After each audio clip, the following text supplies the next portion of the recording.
Welcome to Reclaiming Me, a trauma-informed podcast helping women with complex PTSD heal the lasting impact of childhood attachment wounds from parents and caregivers, so you can finally release people-pleasing and perfectionism and learn to trust in relationships, beginning with the one you have with yourself. I'm your host, Cindy Payne, therapist, trauma specialist, and a woman who has walked this path both personally and professionally. Hi, and welcome back, everybody, to Reclaiming Me. This is our Wednesday midweek reframe. And if you haven't gone back and listened to the full-length episode on Monday, then I really encourage you to do so. On Monday, we talked about the over and under functioning dynamic and how it shows up in long-term relationships. And I shared some of my own story with that in my marriage of 25 years. And today I want to make it more practical for you, because knowing the concept is one thing, but knowing what to actually do with it when it applies to the dance of anger in your specific relationships is another. So let's just dive right in. And here is what I want you to take away today. And that is a skill where you can identify your role in the dance and find your first move. And so this is really a two-part skill. And the first part one, identifying your role, I want to invite you to think about your most significant relationship right now. So the relationship where the dance is the most activating, and ask yourself these questions and be honest with yourself about it. Who does more of the planning, the organizing, and the managing in the relationship? Who worries more about the relationship itself? So the health of the relationship, its future, whether things are okay between you. Who initiates difficult conversations? Who tracks the emotional temperature of the household or the dynamic? Who steps in when something needs to be handled? And if the answer to most of those is you're most likely the overfunctioner in this relationship. Now ask yourself, do you frequently feel resentful, exhausted, or like you're carrying more than your share? Do you find it hard to ask for help? Or do you ask and then redo what the other person did because it wasn't done your way? Do you feel vaguely angry at someone, but you find it hard to name exactly what you need them to do differently? Those are overfunctioner signatures. And if the answers to the first set of the questions were mostly the other person, and maybe you find yourself frequently feeling criticized, managed, or like you can't do anything right, then you may be in the underfunctioner role, which comes with its own set of costs, including a gradual erosion of confidence about yourself and the relationship, and maybe a growing dependency on the overfunctioner to hold all the things together. And here's what I want you to know about each role is neither role is comfortable and neither role is sustainable. And again, neither makes you the bad guy. These are just the steps that you've both learned to do. So when you identify your role, it allows you to then do something differently in the dance. But before we move into part 2, I do want to clarify that if you identified as the overfunctioner in one relationship, it doesn't necessarily mean that you are going to overfunction in all relationships, right? So this is just the dynamic specifically between you and the other person that you are noticing the most strain in your life right now because of.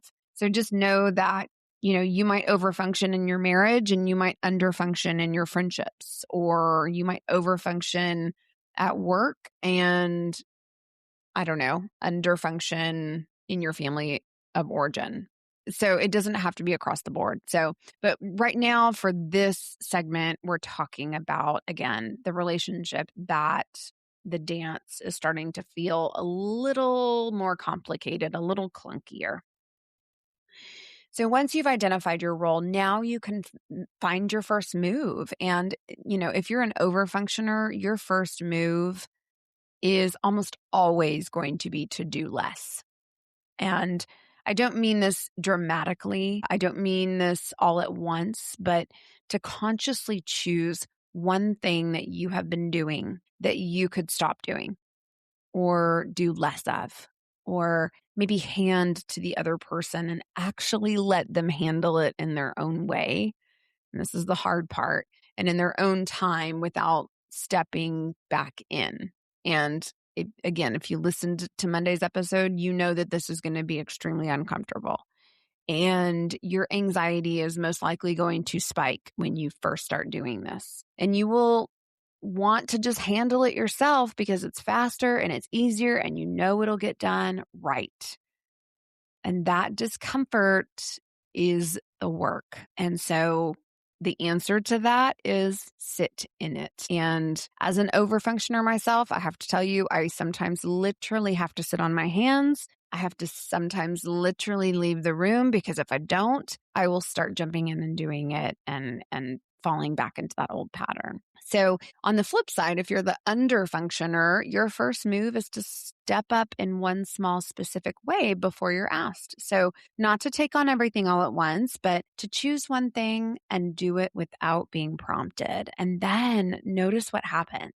So notice how it feels to take initiative. Notice how the other person responds. Notice whether there's more space for you in the relationship when you take up a little more room in it. So really that's all it is this week. It's one move and it's one direction. And one last thing that I want to say about, the one move is Dr. Lerner is clear in that she says when you try to start taking too many dance steps in a different direction, it can kind of blow up in your face essentially. So pick again, just one choice, one move. So an example would be for me, this is a big one, but it is just one thing. After this 17-day debacle, I have decided that I am not going to initiate plans for our annual family vacation next year. I'm not going to do it. And it's not out of spite. It's not to punish anybody. It's to simply give other people in the family an opportunity to weigh in on what they feel would be the next right place or step or adventure for our family. And I think that's going to be really hard for me because since the boys were in diapers, I've been planning all the little getaways and family holidays and things we do in the family holidays and all the things, right? So again, I'm not fully retiring my role in that area, but when it comes to trips, I'm just going to hang back and enjoy watching how the boys in my life step up into that. So that's me saying no more overfunctioning in that area. So in closing, next week we start the forgiveness series, and I genuinely cannot wait for this one because Harriet Lerner's book called Why Won't You Apologize? It takes everything we've talked about in the anger series and it brings it into one of the most, I think, complicated territories in human relationships. And so don't miss out next Monday. And remember that I'm still taking listener questions for the 2-part Ask Me Anything episode on complex PTSD. So all my contact info is in the show notes and I would love to hear from you. Take good care of yourself this week. Thanks, everybody. Thank you for spending this time with me today. I hope you leave feeling a little lighter, a little more grounded, and a little closer to trusting yourself and your inner experience.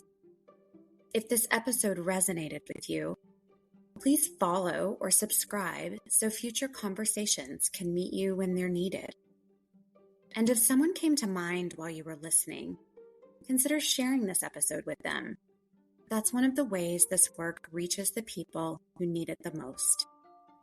You can find me on Instagram at Cindy Payne Rooted, and you can also visit me at cindypayne.com, where you'll find all episode links, blog posts, practice updates, and a free people-pleasing style quiz designed to help you notice your patterns with more compassion. And remember, every small step towards healing, self-trust, and presence matters. You are worthy of this journey. Thanks, everyone.